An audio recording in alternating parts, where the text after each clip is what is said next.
At the end of the year, do you ever just think about all the time you wasted playing video games? Well, I do, so why don't we talk about the most prominent ones?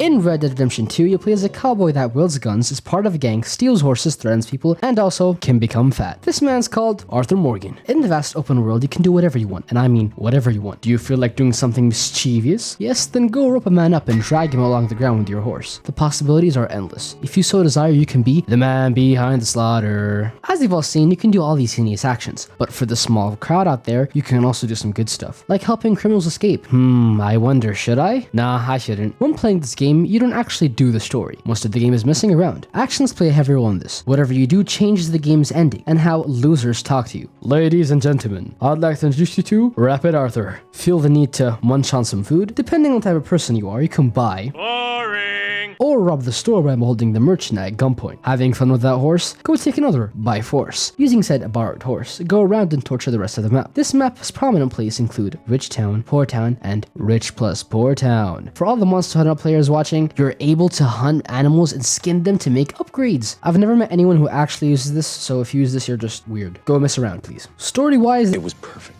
Running around as a bearded fat man with his gang causing troubles wherever you go? This isn't the actual story. Okay, maybe it is, but I'll leave the rest to y'all. A man has fallen to the river in Raccoon City. Start the new rescue helicopter. In Raccoon City, Leon is Kennedy to help escaping Raccoon City. Use the arsenal of guns to shoot up zombies in Raccoon City. No, I can't continue this. In Raccoon City.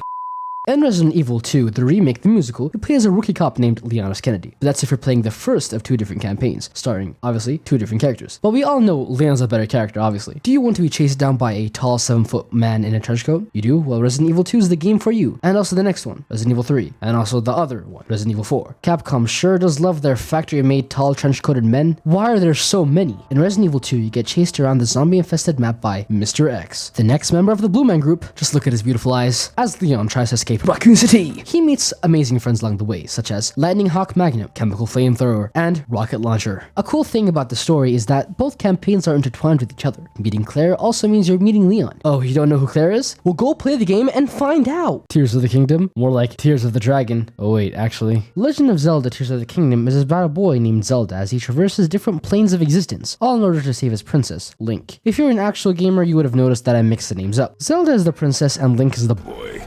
Legend of Zelda Tears of the Kingdom is a building-focused, adventure-based item factory Gordon Ramsay open-world plane sim that is a sequel to an open-world not plane sim game. As implied, you'll spend most of your time flying in your YouTube-sourced hoverbike. Other than your hoverbike, this game features everything a person could dream of: explosions, boss battles, and Minecraft modded mechs. While exploring this world, you'll most likely be using runes as your way to get around the map. Sorry, I mean 3 maps: Hyrule, Skypiea, and obviously the Shadow Realm. Runes are if creative mode was turned into different abilities. A similarity I see. My favorite rune is the 5-minute crafts arm, which allows you to essentially craft things in 5 minutes. You can create things such as the Thunder Jumper and the Burning Trojan Horse. There also is another rune that I like, which is the Control C and Control V. This one helps you become a hoverbike factory. Aside from it being a plane simulator, it also is a cooking one too. You'll spend most of your time just cooking in this game just to listen to it hums. Grab some bread, cheese, Hylian herbs, meat, and you've completed your ultimate McDonald's meal. Seems the drinks are missing. I'll just get some real quick.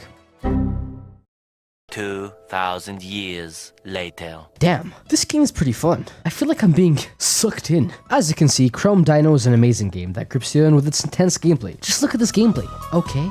Yeah. Wow. Perfect. I should probably move on. Now, if you're in need of a game about small people enslaving, obviously, other small people, well, you're in luck since Pikmin 3 has it covered. Considering how far-fetched the concept is, this game is pretty relaxing. You pretend to help smaller critters called Pikmin, but in the end, you'll leave them on the scary planet called BNF404, aka Earth. Now, Pikmin, they come in all different shapes and sizes. We have the red ones that can be burned, the blue ones that can be drowned, and the yellow ones that can be electrocuted. Okay, I don't think we're the good guys here. The way you fight in this game is essentially throw, and obviously throw. Kill those freaking mushroom mouths. This world's vast ecosystem is very suitable for throwing, and throwing even more. It contains a plethora of flora, and has a diverse range of throwing targets. We have the giraffe bug bird, mushroom muncher, and obviously other mushroom muncher. But just remember though, don't stay up at 3 AM. You'll be eaten alive. This game starts you off with your ship being crashed. Who's in your ship? A colonizer's.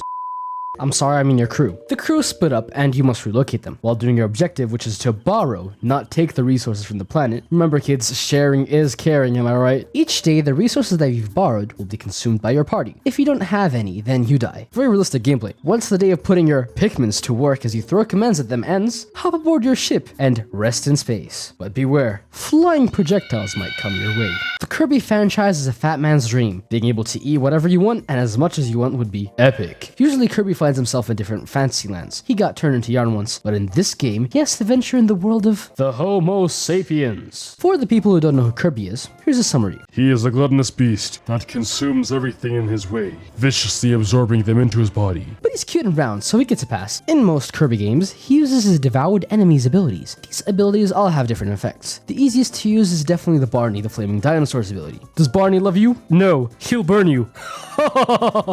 Using your arsenal of consumed animals, you go around trying to get back to your world. Now this context is pretty typical in isekais, which are anime where the main character is OP, just like Kirby. Considering this game is from a weeb's dream home, Japan, and anime is also Japanese, I hereby state that Kirby in the Forgotten Land is an isekai. Kirby gains new abilities, and he also meets different bosses that for some reason become your friends after you knock them out. Honestly, it's amnesia. There's no other explanation. Kirby's Fast and Furious lands give you a new mechanic that gives Mr. Black Hole the ability to turn into objects. I've always wanted to play as a cone.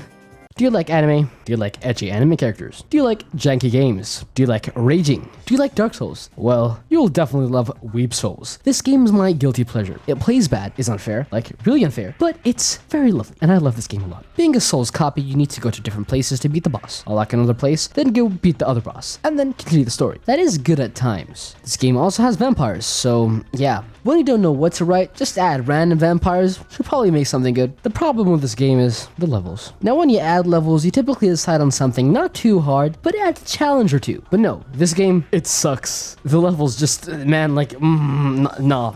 It's not it. Look, here is an entire maze. Now this maze, it'll take you around 16 minutes with a YouTube tutorial just to finish. Playing just like if you ported Elden Ring to the Nintendo Switch. It's unfair, especially Mr. and Mrs. Punkhazard.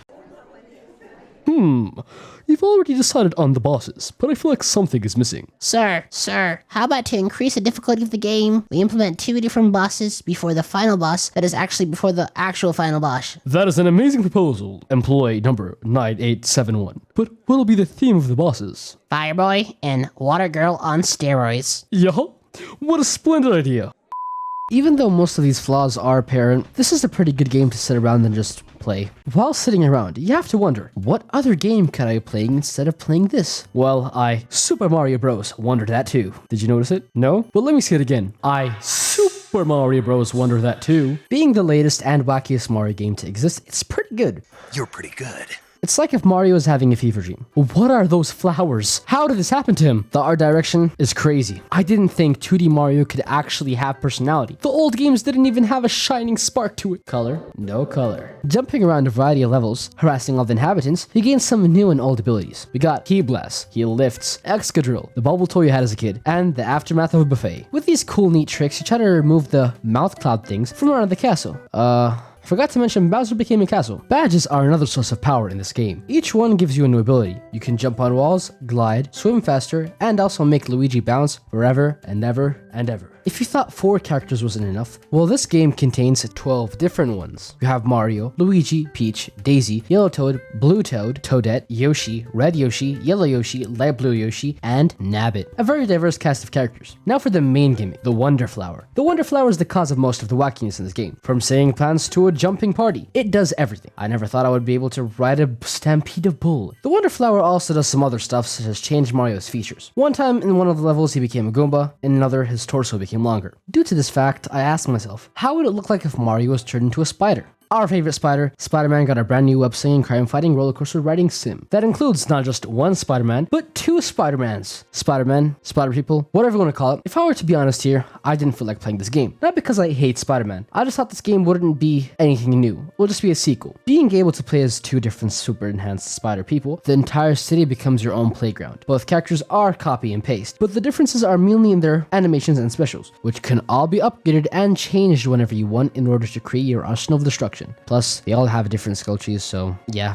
This game also includes a big bad enemy, Venom. Now, as you probably know, Venom is an evil dude, but he is the best if you want to send your enemies to the moon. You'll most likely never use any other ability other than Venom, since like, what are these? While going around bombing different symbiotes, you fight crime, take people to the hospital, chase a stolen car, and fight fire-worshipping cultists. The story in this game is pretty nice, especially this part. This is 10 out of 10 gameplay here, I love it. Another game that got a sequel, which I played in 2023, was God of War. Now, I started this game, then stopped, and then continued the game. My reasoning mainly derived from my addiction of buying games, then stopping them to play other games. Now, God of War for the PS4 was one of the best dad learning the way of repairing games ever. This game obviously continues the father saga, but it also ends it as well. The game's story felt so nice. It was so heartwarming, like a children's book. Okay, maybe not, but being taken on this journey of strength, family, and destruction. It's pretty calming. The combat is as crazy as giving a squirrel a chainsaw. Ripping the enemies apart feels so good. Starting the game, Kratos and his offspring get jumped by Snorlax and Doctor Who. Electric Terror type Snorlax beats Kratos to a pulp as if he was a punching bag. That's a lot of damage! The offspring, Atreus, gets coerced into leaving Kratos to live with Doctor Who. Average Doctor Who antics, to be honest. The story goes on how you expect. A lot of fighting, killing, wars, and sadness. Very good.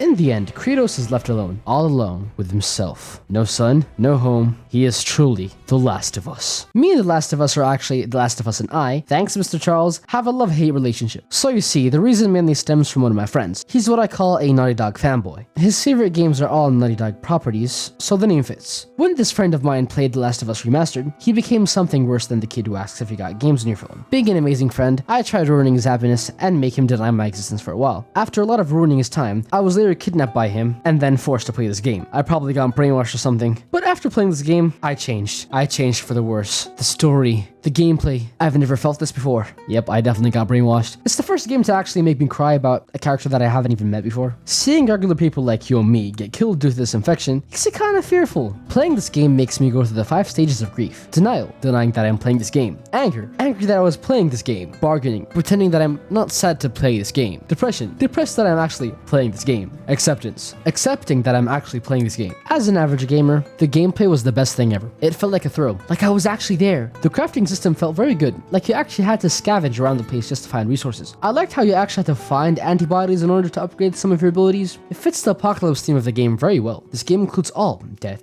hunger, sadness, and anger. 2 of these things are present in the next game. Bet you can guess what it is. Sekiro Shadows Die Twice is a game that I know how to explain it. Ta-da! You see, so S+ is the hardest, and D is the weakest. Up at the top, we have the 3 most irritating and frustrating bosses that shouldn't have been made. They probably crushed the dreams of 12-year-old kids who wanted to play this game. I'm included in that. I couldn't get past Mr. Hunchback of Notre Dame, no matter how hard I punched my wall. He would always throw me off the cliff, which resulted in me raging, then quitting the game. Once I beat him and continued to the Harada estate, I met this lovely, drunk, smelly old whale of a person. Now the thing with this drunkard is, he loves to drink, spit in your face, then grab you. Now the only way and the best option is to cheese him. Nice solution. But now the other guy, it's the same thing. But he's not by himself. He has his small little puny goons around him, which you need to slaughter, and then slaughter him, and then this other guy as well. Yay. Those guys are S+. Now for the ones in D, which are in my opinion the easiest bosses in the game. You're able to beat them very quickly, and obviously it'll take like 2 to 5 tries, since they're pretty easy. That's pretty much it. There's nothing else to this game. Okay, being serious here, Sekiro is one of my favorite games ever. In fact, my first From Software game that I've actually wanted to drain my energy. It is time for me to show you my true strength. Sekiro is a spectacular game. The bosses were fun. They are the best things in the game. They are the only things in the game, to be honest. The game's pairing is so satisfying. Just hear this. Now as a shinobi, I must hide in the shadows, just like my new enemies. Alan Wake is a game that makes you fight farming vehicles with a flashlight. You start off with young Keanu Reeves, a New York best-selling author who actually lives in New York. Him and his wife are on a family vacation. Why would they choose this place? Nobody knows. Now, young Keanu Reeves here, being a nice, sane, crazy man, decided to rent a house away from society. Instead of him taking the keys from the landlord, he actually takes it from a strange lady in the dark. Why again? I don't know. She gives him the keys, he takes it, then leaves to his new home. His wife is later kidnapped, yip yip hooray, and he pretty much awakes in a car crash. This is actually what happens in the game, by the way. Members of the Shadow Clan start to chase him. He randomly stumbles upon a gun and a flashlight. He later shoots his way through a lumberyard, then a bunch of crazy things happen to him, like going to prison, and also having a concert while shooting up some shadow men. This game goes to random places with its story. In fact, I don't even know what the story was even supposed to be. All I know is this game is enjoyable and fun. Being a simple man, I like the guns. Very nice and smooth to shoot, 10 out of 10. But remember, it was always an Alan Wake, and Alan Wake remastered. It was very nice to recall the most prominent games that sucked another year from me. I am glad that they were good though. But hey, remember, I'm Joker from wherever I spawned in, and you're watching whatever this channel is.